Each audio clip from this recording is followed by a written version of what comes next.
expect weekly videos. So turns out that was a fucking lie. Hello, oh, that is a towel. Hello. It's been a minute. Sorry I didn't film for a while. I'm working full time right now, so I'm trying to get into the groove of that. I don't like having my own face on the screen staring back at me. It's a really weird face. I close that immediately. Hi.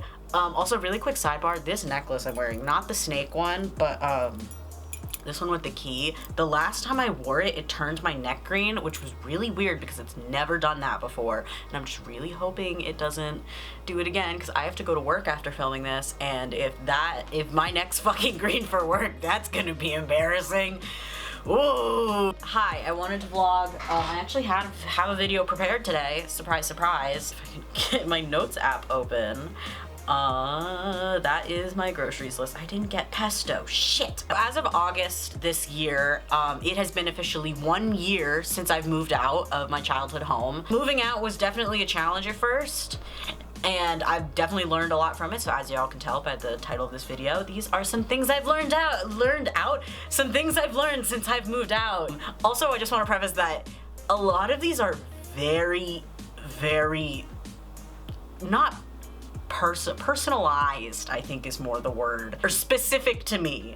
Maybe these will apply to you, I don't know. Number 1, washing your sheets is your best friend. Now this is definitely a more specific one because if y'all remember from my old room, I had a loft bed, which made changing and washing my sheets a fucking chore and a half, and I hated it because it would like take it, like I'd have to set aside like multiple hours just because it'd be climbing back and forth, and also because I had a 20-pound weighted blanket up there and having to throw that down. First of all, it sounded like a falling body whenever I would take it off of the loft bed to like fucking like take off all the covers and shit and wash it.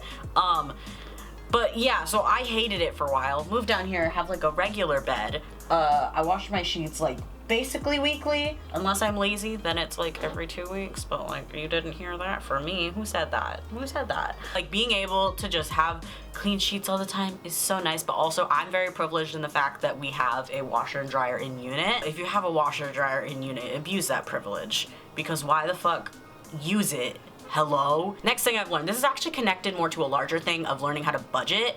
That was a big thing I've learned since moving out, but specifically is 90% of the time store brand stuff is just as good as name brand. This I didn't necessarily learn when I moved out.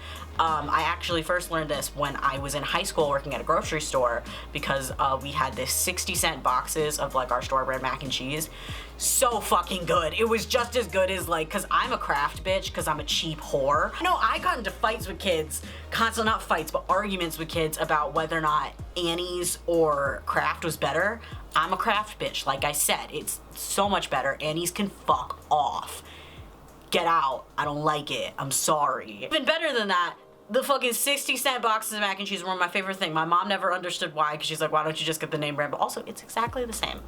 Like, you can save so much money that way. Third thing I learned since I moved out is don't keep all your shit in your room. So basically when I moved in, this is something that I learned, is I had a whole plan set up. I think I have the sketch somewhere, but I drew, like, when we first visited the apartment, like, to look at it, and then once we decided that it was like, we were definitely gonna sign the lease here, I drew up like a floor plan of everything. This exact floor plan has been planned out for like months before I ever moved in, because my sibling moved in before I did. I came down for school, longer thing. I had everything planned out of where I was gonna put all of my stuff, and the plan was to keep all of my stuff in my room and just keep it there, because I'm used to like, you know, my childhood bedroom. I keep everything in there. None of my shit was out in the rest of the house. It's just how it was. However, when you have your own place, as long as you're like okay with obviously if you're living with another person, making sure you clear it by them first, but like, you can put all your shit out there. Keep it in the living room. Basically what I'm saying is don't put all of your shit in your room.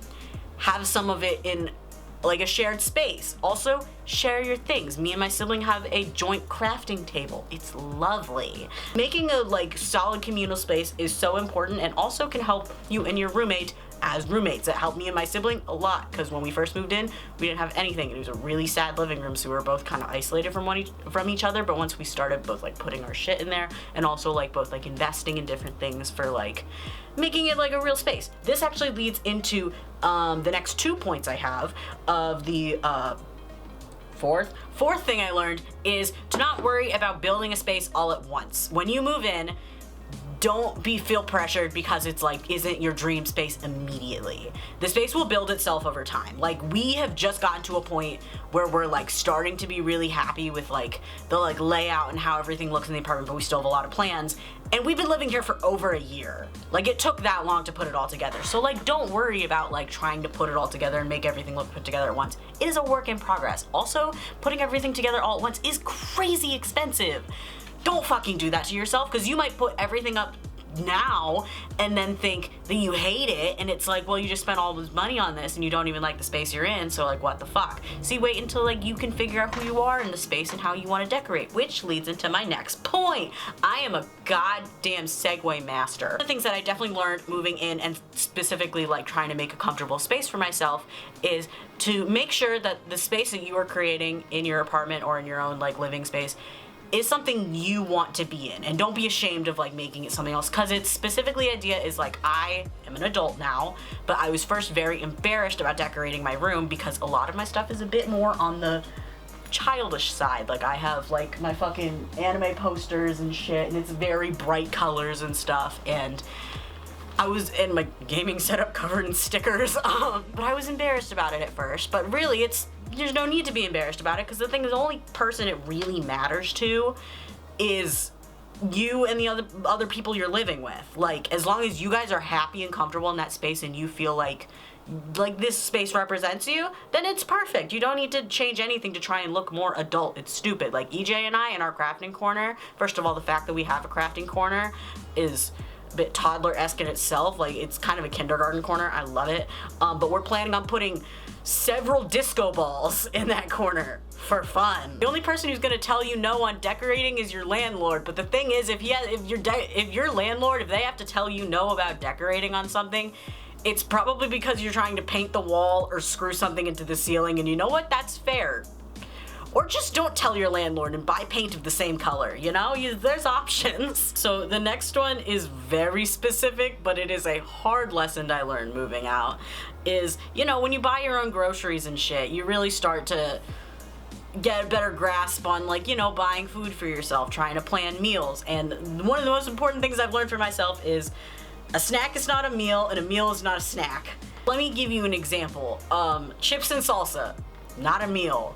A full rice bowl with Spam, eggs, and other vegetables is not a snack. The reason I say that this is something I learned when I moved out, rather than, because honestly you could learn this at any point, is because I lived with a family of 5 growing up, so like there's always someone else in the room, and I would always be very conscious of what I was eating, or someone would ask why the hell I'm eating that as a meal. So it's like, I would have that kind of in the back of my head thinking about it. The moment I move out, it's free range. So like, all common sense goes out the window. This little saying of a snack is not a meal is not a snack is a way to kind of keep myself a little more grounded to reality. And my last point, I don't remember the numbers I was at, maybe I'll put it in post, who knows, but the last point I have is, one of the best ones I've come up with is thrift stores for like different home good items. Your best fucking friend, specifically plates, because we have gotten so many, mostly bowls. We've gotten a lot of bowls, some plates, shitload of mugs. We have a mug problem in this house. I'll show y'all at some point if I ever get around to doing some kind of tour, who knows. But you can find so much good stuff at thrift stores. And like, part of this, you could argue, oh, but you're not gonna get a matching set at like a thrift store if everything's different. No, psych, you fucking liar. Because a good amount of the time, you can get some beautiful like sets of plates and bowls that are all matching together in thrift stores. Almost every single time I've gone to a thrift store, I've seen a full set together. So like, and also they tend to be really pretty and like vintage. So like, no offense to IKEA, but ditch the IKEA plates and bowls unless you really love that aesthetic. Thrift stores, your best friend. I have a lot of my favorite like teacups and shit. Thrift store, I love it dearly. I have to leave for work in like 15 minutes. Okay, that's all I had to share with y'all today. I hope y'all enjoyed these tips. Maybe they apply to you, maybe they don't at all, and I'm fucking crazy. Who knows? That is everything I've learned since I've moved out, or at least a few things. There's probably a million more that I can't think of right now, or I couldn't think of when I wrote the list. I would not be surprised. But I hope y'all enjoyed this video. If you like it, you can give it a like. If you want to see more of my videos, you can click that subscribe box down below. I'm trying to upload weekly. We're trying. I have other videos planned. Will I get around to them? Let's fucking hope so. You can follow me. All of my socials are right here. Is that correct? Yes, socials are right here. Or they're also, all the links to them are in the description below. And I will see y'all hopefully next week. All right, bye.